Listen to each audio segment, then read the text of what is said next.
YouTube channel called Mostly Politics with Bob and Sherry. Yes. I want everybody to subscribe to that channel tonight. Called Mostly Politics with Bob and Sherry, and we did an interview with them. Yes. They're on Rumble too. I subscribe on Rumble. Yeah, There you we are on Rumble, and we are on majority of the national podcasts now. That is excellent. What's the name that you're under? It's under Mostly Politics with Bob and Sherry. Oh, is the name of it? Yeah, yeah, I can tell a little bit about that, you know, Yeah. in my speech. So we met, just real quick, whenever we started our Moms for Liberty chapter, she contacted us, because originally you were thinking about starting a chapter in Allegheny County. Yes. That's how it started. Yeah. And so I said, well, why don't you come out and come to our meeting? It was like one of our very first meetings. She was our first guest speaker, so we are happy to have her back. She has an incredible story. Thank you. I'll leave it to you. Well, hi everybody, my name is Sherry Kai, and as Heather introduced, I'm a wedding planner. I've been in the wedding business for about 20 years, and I ran for school board in Shaler a couple years ago. That's how we got started with the Mostly Politics with Bob and Sherry, and I can tell a little bit more about it towards the end of my presentation. So I just want to say, I'm sitting here listening to everybody, and from my first meeting to Moms for Liberty, Washington County till now, you should all give yourself a big round of applause, because Heather and Brittany has worked so hard, and I remember it was Anna. Yeah. This is the most organized, the most passionate bunch of moms I've ever met. So I would say, I don't want to forget the guys. But this is so important. I feel so invigorated by just listening to what you said earlier.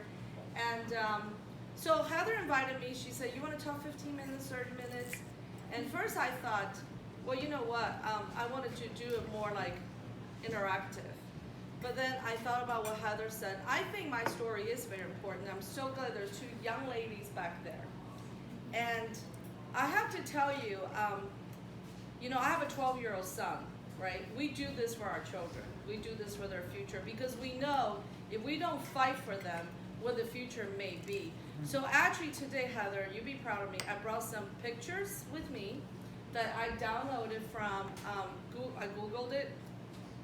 And I want everybody to see these pictures, because every time I tell my story, you can imagine it, but you can't picture it, right? Picture tells 1,000 words. So I can tell you, I was born in communism China in 1974, I'm 49 now. I was born on the tail end of Chinese Cultural Revolution.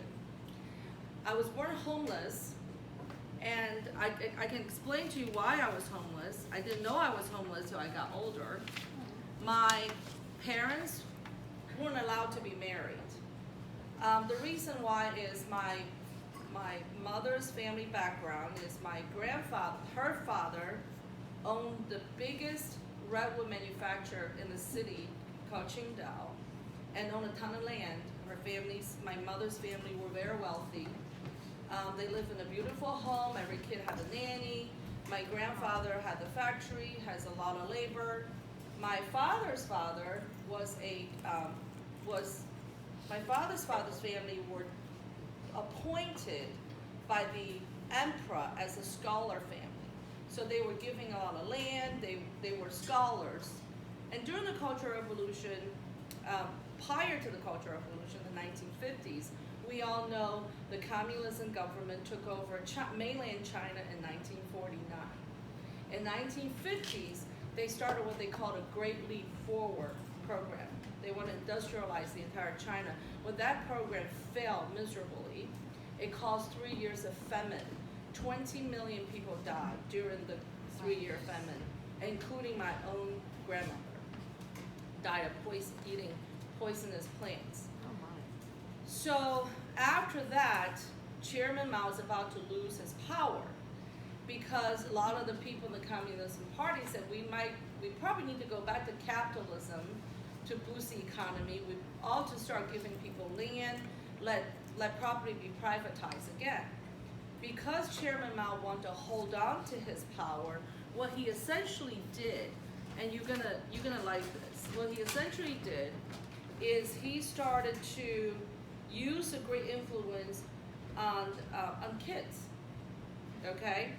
because kids are very impressionable. Teenagers are naturally rebellious towards their parents. So this is what he formed the Red Guards. The Red Guards are not Chinese militaries. What the Red Guards are, they are the kids from anywhere from 5th grade to high school. Because when Mao essentially told them, you don't need your parents, you do not need the teachers, all you need is a little red book, is everything I said, and Mao was the government. So they encouraged Red Guards to destroy the 4 old tradition. Now remind you, these are 5th grade to high school. What did you just say earlier? They're letting the children in kindergarten read to question their own gender, right? So now, same time, let's back up.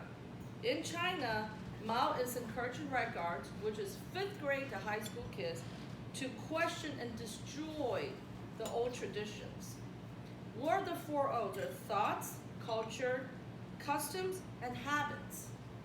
Okay? So traditionally, owning private property is good. That's bad now. The Confucius good, now it is bad. And during the Cultural Revolution, or prior to that, the Red Guard ravaged China. I'm going to pass out some of these pictures during the Cultural Revolution. These are the things that my grandfather and my parents experienced. Okay? So I want you to imagine in the after 1950 and 1960s, I don't know, I'm gonna pick on you a little bit, okay? How many, you live in your own home, correct? Mhm. You have a little bit of yard, Mhm. right? How many bedrooms you have in your house? How many rooms did you say? Bedrooms? Yeah, how many bedrooms? 5, 6 bedrooms, okay. You own your own car, correct? Okay, imagine one day the federal government come knock on your door and say, hey, you no longer own your own home. It's our house now. Everything in your house is ours. We're gonna assign you a home to live, okay? Now, how many people here own your own business? Okay, imagine the government come to you one day and say, this is no longer your business, now it's our business. We need to take your business, we need to take your home, we will assign you a job, and we will assign you where to live. So my mother has 5 siblings, including, and the whole family of 7 people, my grandfather, my grandmother, and 5 siblings, and employees and workers and maids. This is exactly what happened to them. My mother was a teenager, probably younger than those 2 young ladies, sitting back there, just living her life. And one day, the government came and said, this is no longer your home, and we're gonna assign you a home. They confiscated everything in the house, and then took my grandfather's factory, and my grandfather went from the owner of his own business to the janitor of that factory. Oh my God. Okay, so it was something that not only he lost his business, he cannot refuse the job the government assigned him. So, and also he was called a traitor, and my father's father was called a spy because we have relatives in the United States. If you Google a gentleman named Andrew G., that is my dad's uncle. He's an evangelical preacher, and he wound up staying in Taiwan in 1950s. No, the family told him not to come home because things are changing. Now, same thing happened to my father's family, where my dad has 10 brothers and sisters. They did not take the home, but they did take everything from the home. So I wanted to show you these pictures. These are the things my grandparents, my parents went through. There's 2 pictures right here. Now, I wasn't born at the time, and these are the stories my parents told me. So the reason my parents was not allowed to be married because their family background. The government deemed those 2 type of people from these 2 type of families should not marry each other. They want them to marry to a communism member or a factory worker or laborer to be re-educated so their thinking can be the correct thinking. Because coming from a capitalist family, you're not in the right frame of mind, okay? So they went ahead and got married anyway. They married December 21st, right before Christmas, because my father's come from a Christian family. And because of that, they were not allowed to live in the same city. And because of that, my mother was not given housing. So when they kick everybody out of my mother's house, they wind up get 7 people into a room that's probably as big as a third of this room.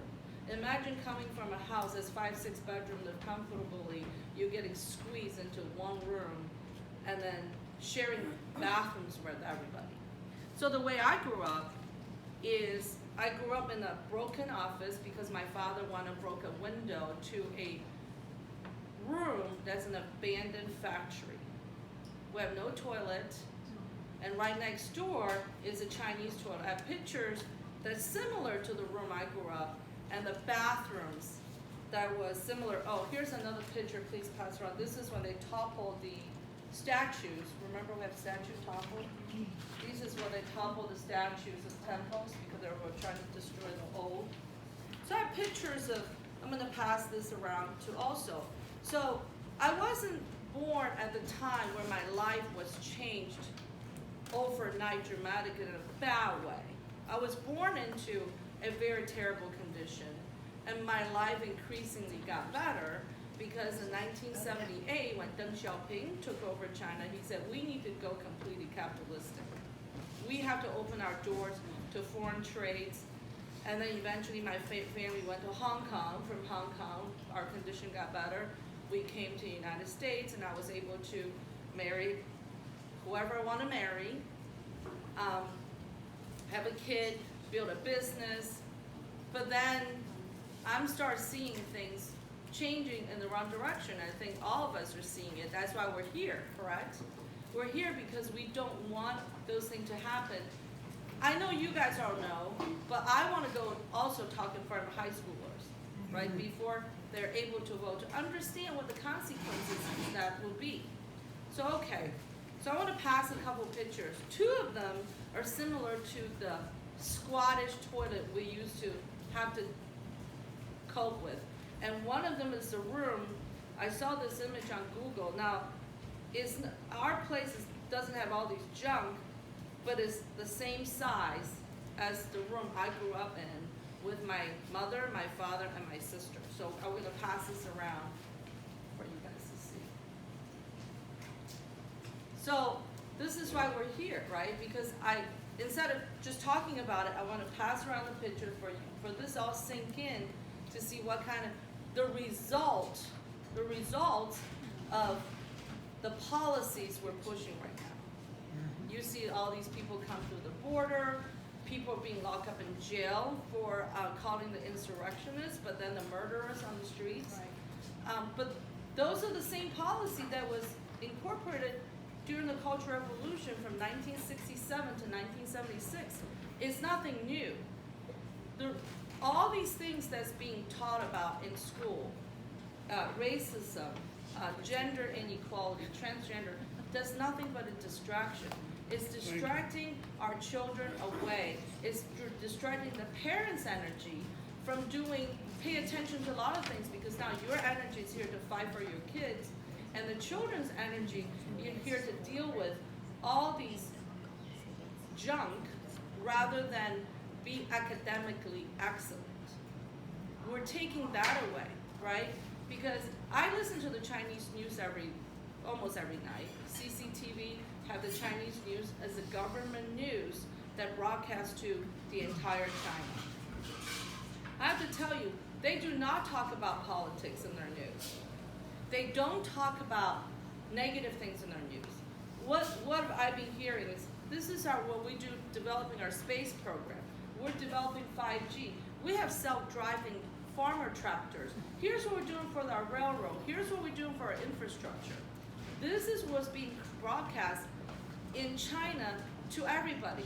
So if you're a young kid, you listen to this, how do you feel? You feel like, wow, look at my country is growing, my country is developing, there's hope for me. They don't talk about gender issues, they don't talk about race issues, they don't keep going back to say, oh, look all the sin we've committed during the Cultural Revolution, Let's talk about it. They talk about the future. And if you look at our news, what do we talk about? All kinds of negative things.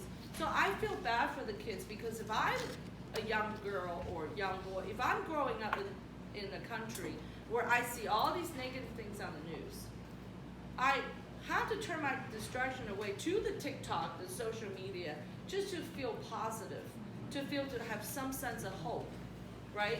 Because there's one problem you have is you lose hope and you lose a lot of things. So, but the hope is that among all of you.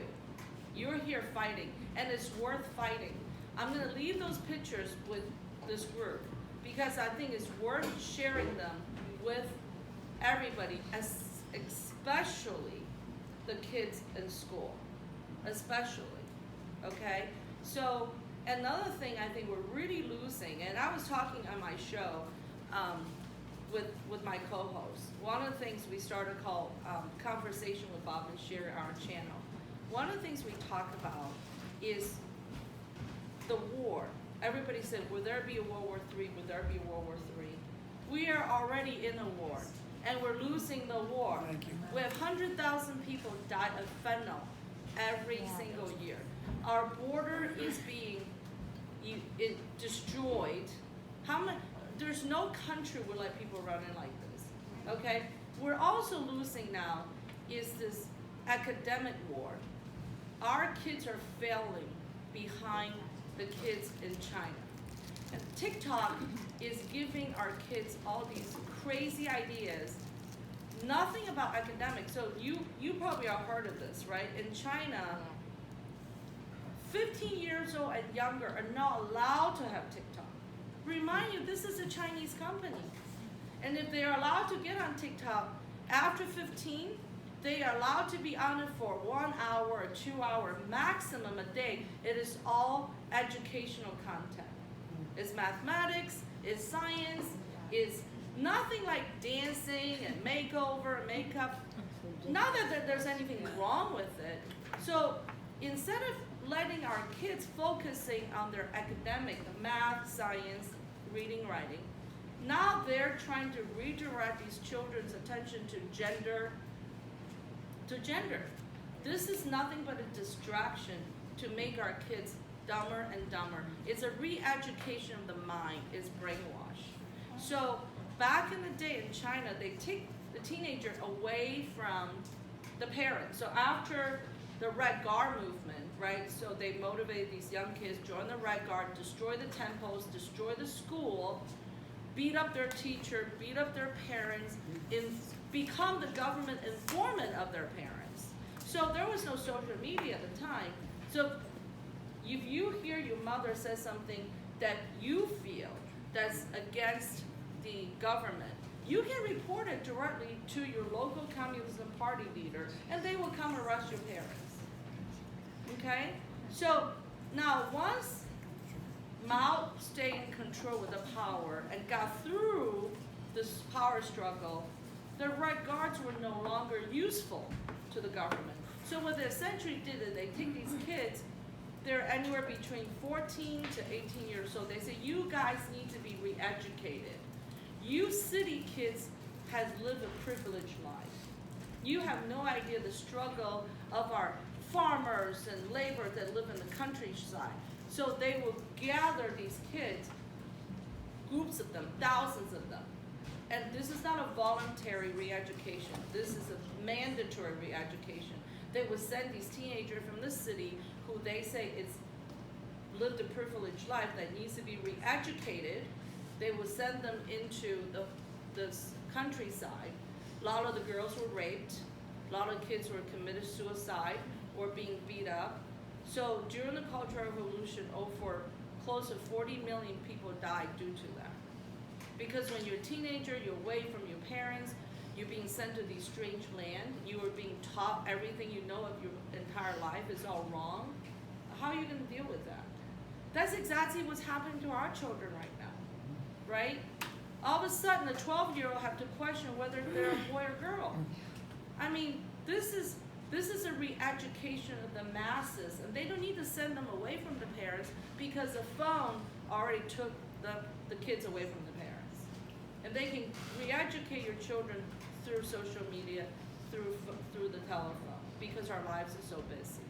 So, and then they keep us fighting. But what we're doing here, the grassroots movement, is such an important thing. This is what is making things, it will make things better and give us hope. Now, I want to talk a little bit about our channel. So, a couple years ago, I decided to run for school board because I'm sitting there thinking, I prayed. I said, God, should I do this? And I feel compelled to do it. So I went out and door knocking. I did run as an independent. I did not run as a Republican or Democrat. And I found it very helpful to run as independent because when you knock on people's door, they're like, "What are you, Democrat, Republican?" I said, "I'm independent." They're, "Oh, thank God we hate both parties." So it was great. I was able to talk to a lot of people. I campaigned for about 2 weeks. And then my husband's restaurant, the people quit. So he's like, "You gotta help me. I can't do this. We have to get in the restaurant." I said, "Oh God, maybe you don't want me to do this." But I figure I have to finish my race ultimately. So I started a Facebook page. I print out some flyers, had some volunteers just sharing social media information around. And the day of the election, I was very surprised. For somebody who has no name, my kids doesn't go to school district, the Tribune Review kind of lie about me, and I still got 1,000 votes for Shaler. So, I mean, I only door now for 2 weeks. So I thought, well, there's something to this. That means people are craving for change. How else I would get that much vote, right? They're craving for change. And I said, well, maybe God doesn't want me to run for school board. And essentially, I met with Bob, who we met on the check room, and then I said, "Hey, I see you doing some YouTube videos." What I found is very difficult is when I ran for these positions, whether school board or local council, there's no money behind it. You are dependent on yourself and a couple of volunteers to ask people to go knock on the door. I said, I'm thinking, what can we do to surface the candidates of the Republican or conservatives, because the Democrat side have a lot of help. They don't need any help. So I thought, what if we have a show that we will bring candidates onto the show and we will interview them and give them 15 to 25 minutes. Basically let people know who they are, what they stand for, what the problem is, how can they help to improve the situation. So it's kind of a job interview, like an audition tape, I would call it, and also education, right? Because a lot of people in your district probably have no idea what a school board member does. What can a school board member do for their children? What can you make changes? You probably don't know what a commissioner do. A lot of people don't understand how important these positions are, especially in local politics. So we started doing interviews. And what's nice about these interviews, about 15, 25 minutes long, once your interview is done, you get a QR code and you get a link. So rather than say, "Hey, can you knock on 200 doors for me this Sunday?" you can say, "Hey, can you share a link to my video to all your friends and family?" They can watch it in their own time. And then now we also started a segment called Conversation with Bob and Sherry. We're gonna bring in guests, and I'm gonna have to invite Brittany and Heather back on the show because they're running for school board. And again, this is a tool a candidate can use or organization can use. So for example, you have a lot of great information about HR 5. If you want to come on the show, talk about it, this is information you guys can use. You can quickly use social media platform and share among people and just get people educated. What I found is I talked to some of my Democrat friends. I tried to point out, how about this and that? They don't understand, they don't know, they never heard of it. I'm not sure if you guys know, this was reported one time at MSNBC, but China brokered a deal that Iran and Saudi Arabia has resumed relationship. They're going to start putting embassies on each other's land. And I'm not sure, you knock your head, you all understand how bad that is for the United States. But how many people out there know that? Not many, right?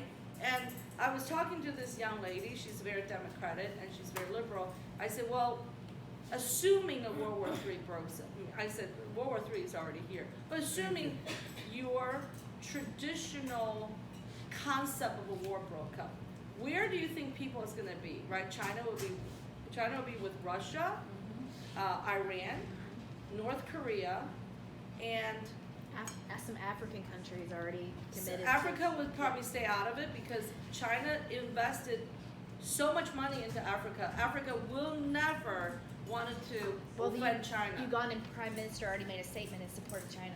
Okay. Yep. And then you have Canada. They're like, we have Canada and Mexico. First of all, Mexico's government just came out and mocked United States. Number one. Yeah. And where do you think the fentanyl came from in Mexico? I kept telling people, I said, do you understand? Nothing gets exported out of China without the government's approval.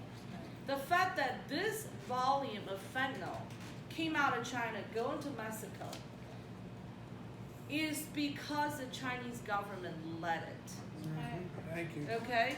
And the reason they let it, because they know it's poisoning our youth. Right? When I was growing up, whether I was in China or Hong Kong, what is ingrained in us, pounded in us, is the Opium War. The Opium War is the embarrassment for the Chinese culture, the Chinese people, for centuries, right? What happened during the Opium War is China does not want to trade with any other country. So the British went to India, got the opium, started selling opium to China. A lot of people got addicted to opium, essentially it's heroin, and got a lot of people addicted. And the government was corrupt and doing trades with the Europeans. And the European came in, 7 countries came in, occupied the entire China. There was not one piece of land in China were owned by Chinese government. It was completely occupied by China. Where I came from was occupied by Germany, and Shanghai, my father came from, was occupied by France. So the entire country was completely occupied. And there was signs would say dogs and Chinese are not allowed in, okay? So now, eventually, they burned the opium, people start to wake up, and so these was pounded in our head and said, this is the shame of the Chinese people. So you cannot do drugs, you cannot do drugs. And what happens, Chinese people, money flow into Hollywood to glorify drug culture, glorify gun culture, and glorify what? Basically prostitution culture. Look at Cardi B, right? And she's doing commercial for McDonald's. And so the Chinese government is infiltrated in our media, in our entertainment. Look at the Oscar, Buying our land. Oh, right? Buying property. I'll tell you how they buy the land. The rich kids from China will come here with money and will trade the Mexicans. The Mexican would buy the fentanyl from these kids. It's all a money laundering scheme. Why do you think, how do you think the money gets out of China? It's through the fentanyl trade. And look at the Oscar. Michelle Yeoh won, the Chinese guy won. Donnie Yun coming from China, even though he supported the communism government, the Oscar still let him come and present. You know, that movie is the worst movie I've ever seen. I don't know if you've seen that movie. I'm a fan of Michelle Yeoh. I saw the movie. I painfully sat through 2 hours, and I'm thinking, this is the worst movie I've ever seen, and somehow it won the Oscar. There's so many good movies that never even got mentioned. So, the Hollywood made a stand last night, to me. They made a stand, they showed the Chinese government, we're here for you guys. That, to me, it was very disappointing. Very disappointing. So, we're at a war in so many fronts, and you guys are the warriors, right? Us moms, that everybody's fighting. We're no longer fighting with guns and knives and bombs, whatever. We're fighting with our time, with our energy, and our effort. And it's a war worth fighting, because at the end of the day, thankfully, in this country, we still have the Constitution, we still have check and balance, because my grandparents didn't have the chance to go to the government like you to fight, have representatives or nothing. We still have a group of people that is willing to fight like all of you. So I applaud you, and I want to thank you for having me here. And if you have any questions, I'm going to open up the floor to ask questions. Did no one fight back when they came and said your house is mine? Because no one would walk up to my house and say it's mine. I would fight Well, back. that's a great question. Yeah. So when the Chinese government first took over China, the first thing they did is ask everybody to give their guns away. And they willingly did They it. willingly gave the guns. That was the first thing they did. That was a fantastic question, because every household had a gun. China had a civil war before the Chinese government took over mainland China. They fought the Japanese. Everybody have to have a gun. It's just like Ukraine right now. Even kids know how to operate machine guns. Right. So when they were fighting the Japanese, they had a gun. And then the nationalists that occupied Taiwan allow everyone to have a gun, right? So the gun was readily available to Chinese citizens. And then they had a civil war. When the civil war ended, the communism took over China. They said, you know what, it's peacetime now. It's peacetime now. You do not need a gun. We will protect you. We as a government will protect you. So they had a gun program where everybody willing to give up their guns. But here's the thing. They started with getting rid of the righteous. They started with peasant movement to beat down any landowners, the capitalists, right? So they first encouraged the worker to go against their own employer. Then they get rid of the employer, get rid of private property. Then they say, oh, you know what, give us the guns. So the gun goes back to the government, and then they can knock on your door and say, it's our stuff now, right? They have all the right guards there, and they're just, like you said, you're like, how did that happen? Yeah, no gun. They gave up their gun. So when they came for the kids to go into the red, you said it was a red army? No, The red- correct guard. Did any of It's the- just like Antifa. You know Antifa? Right. That red guard equals Antifa. Did any of the parents, like for me, when everyone was wearing masks like little dogs and they were wearing their muzzles, I still encouraged my kids to walk in the stores without a muzzle on because we're not dogs. Mm-hmm. So for me, if someone came to me and said your kid has to go into this, it wouldn't happen. I would hide in the woods. I would do what I had to do. Were there parents that did that? Who took their kids and said, no, you're not going, and like shuttled them off and went into hiding? Well, I tell you what, by the time they shipped these kids to the farms, get re-educated, the country was very chaotic. And so like my parents resisted and they got beat up. My dad was in jail with my grandfather. My dad was in jail for 21 months because he was gone, and then his dad went to jail because we're Christians. So the government wanted them to confess. So when I saw Antifa with a mask and black mask, when I saw them topple those statues, it was almost like, wow, Yeah. I can't believe this is happening in the United States. We did a talk in 2018 in a guy's house. The parent very well off. His son is he's formed the Republican Party. So they invited me, a girl from Venezuela, and a girl from Russia. 3 of us did a talk, okay? No, this is not 2018. This is after the pandemic, I think 2021. And they were asking, what is the most shocking thing that you 3 see in America? All 3 of us said, we cannot believe how America complied to the COVID policy. That was the most shocking, because when you immigrate from another country such as Russia or China or Venezuela, we are coming here saying, wow, this is a country where you can freely speak your mind. You resist, the government is not the boss of the people is the boss of the government. And one of the most amazing things is when they say shut it down, it was shut down. When they say put the mask on, people put the mask on. I agree with you. I walk in the grocery store. I did not want to put the mask on. I took my kids out of school because I said, you're not going to school with the mask on. I'm going to educate you at home. Which is the best year I think we had. I mean, in some ways I thank the pandemic because I wouldn't have time to spend with my son. So that was a great whole year. I was able to educate him myself, teach him history, the Constitution, mathematics, even though it's online, but we did a lot of things together. So that is something, you know, that good thing come out of the pandemic. But yeah, Heather. I do want to, because you and I talked about this before. I want to address the issue of the shift in education between the merit-based education Yes, to the emotional feeling-based, yeah. Because I think that's really significant because it is occurring here in the United States. Yeah. And I think you have a perspective that exceeds ours. So the feeling based and the merit based, let's again, I want to go back to history because history do repeat itself. If people think this is different, because you hear people say, oh, this is going to be a different socialism. This is going to be the democratic socialism. Our socialism will be different from China, will be different from Russia. It's no different.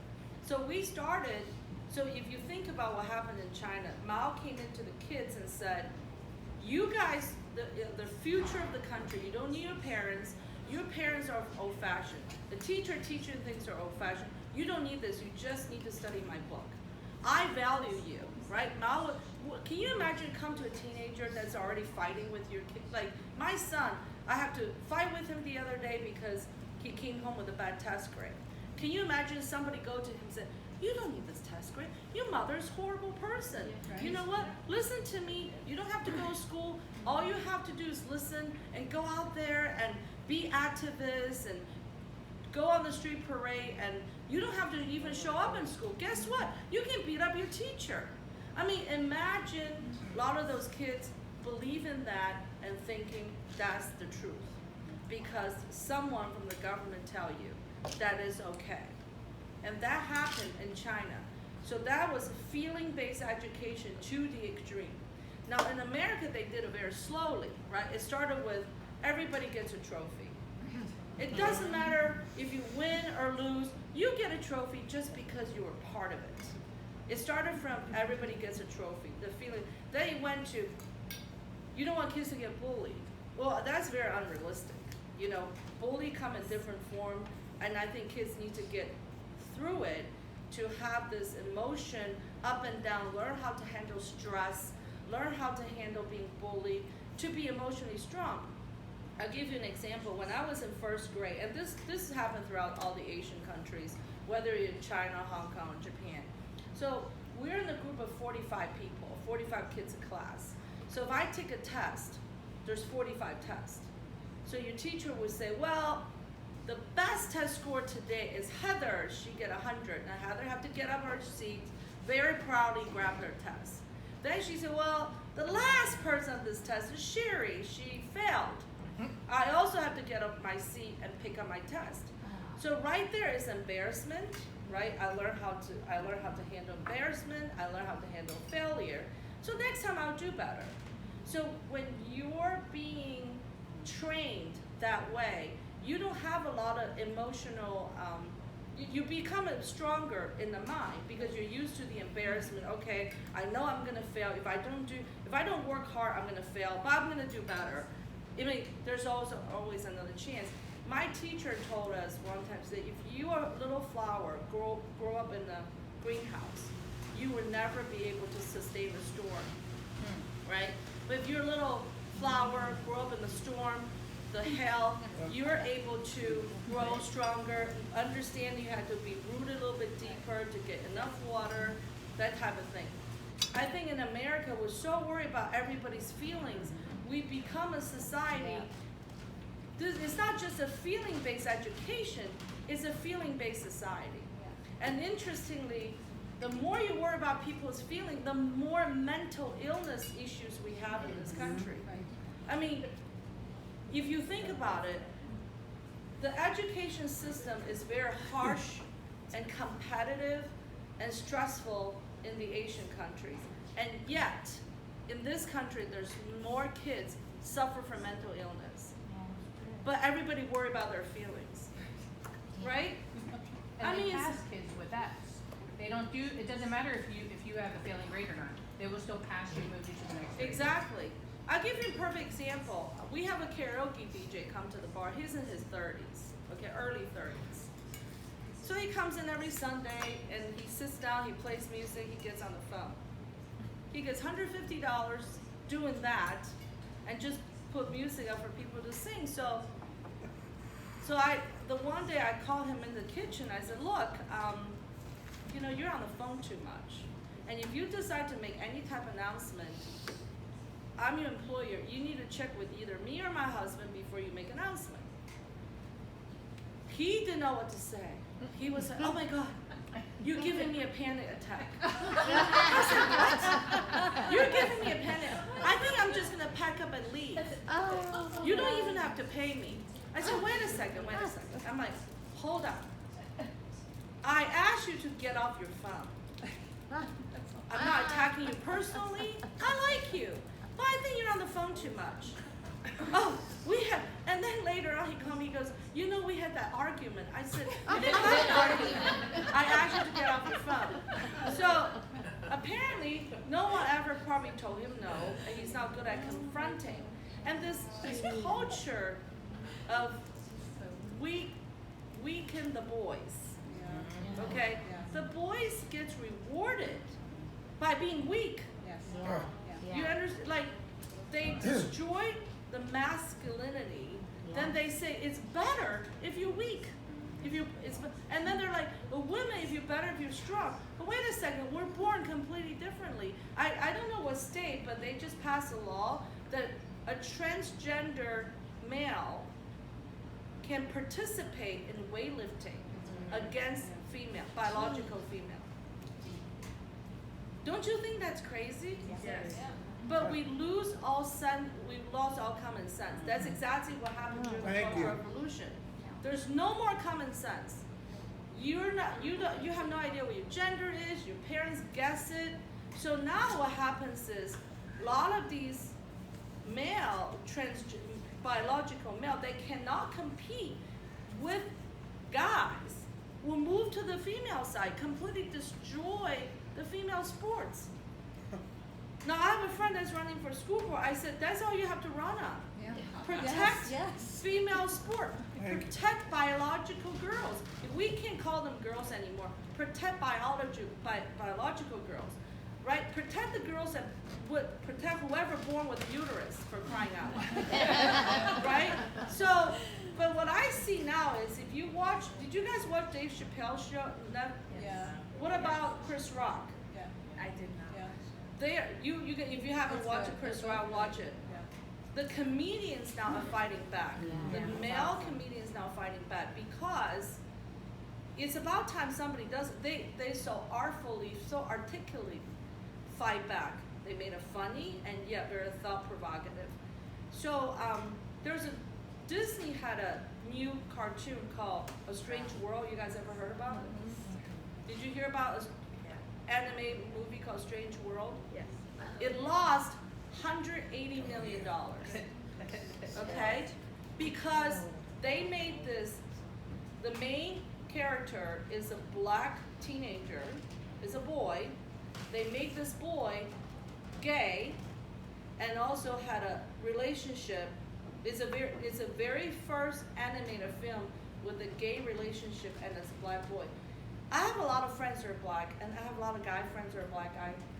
Because I work in the hotel, a lot of the housemen are black. They're the most masculine people. They're like, we're not taking our kids to that show. They're actually really angry about it, because they said the first time they make a black character the lead role and they make this person gay, rather than, because it's not representing the black man. So weak boys gets rewarded, and stronger women, like women with actual traditional value, gets punished. What kind of society are we going for? So we have to fight back. We have to make things better. I watch a lot of Chinese soap operas, because I would tell my husband, I say, gee, when I grew up, those boys didn't look like that. But in every one of those soap operas, boys are becoming more masculine. They actually make them, they all have porcelain skin, they can look like girls, but they make them act more masculine, because the Chinese government 2 years ago had a policy to the entertainment world in China. They want to make the boys more masculine. That is an actual government policy. Wow. Meanwhile, we have stuff like Duolingo. My boys learn Italian on Duolingo, and my son just came to me the other day and said, "Mom, look at this," and it was translate this sentence, and it was a man standing there, and he said, "I have to go put on my skirt." And then there was another one that was a girl on there, and the guy was asking, "Are you married?" And she said, "Yes." And he said, "Where's your husband?" And she said, "No, I don't have a husband. I have a wife." That's what they're doing here. They're even hitting Duolingo. Yeah. Jeez. Are you And on how old Duolingo? how old is your kids? 12 and 9. 12 and 9. But I homeschool them now, and they were homeschooled. They went to school past 2 years, and I just pulled them out. I talked about this on my show, one of our segment. I have a friend, my son grew up with her daughter, and you know, my son was, you know, they're very good friends. At one point, my friend said to me, I think there was one time kids came and play, and my son was changing clothes, and the kids rushed into the room. He was all angry about it, and they teased him, said, "Oh, you must be gay. We can't see you change." So he gets mad. He was 8 years old, and this girl kept teasing him, and he goes, "I'm not gay. I'm not gay." And then my friend came to me, literally said to me, "You may need to. I think Brandon's gay." I said, "What made you say that?" Because he kept saying he's not gay. I said, "Okay, that makes no sense to me." She said, "Well, you probably need to see a counselor. The fact that he gets so mad when kids calling him gay, that maybe he have gay potential." I said, "First of all, he's 8. You have no idea what the heck he is. And I'm not going to see a counselor just so you can say, I have a friend with a gay son." You know what I mean? Not to mention we no longer speak in terms. But it's like, people are just crazy. It's like, they're kids. Let kids be kids. It's hard enough for them, all the stuff they get exposed to today. But let kids be kids. Thank you.